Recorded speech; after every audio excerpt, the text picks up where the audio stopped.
Bandit, I think you're looking for love in all the wrong places. I somehow just don't think that the goats are really interested in you in that kind of way. I'm sure they really like you being friend. You're being put in the friend zone. Oh, we're seeing the fluffy butt now. And let's see, what's Eva gonna do?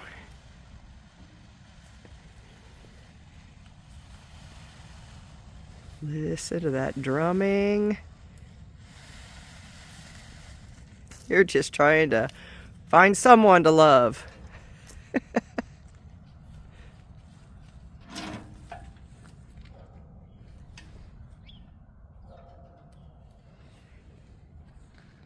Somehow I don't think Tern and Eva are all that impressed.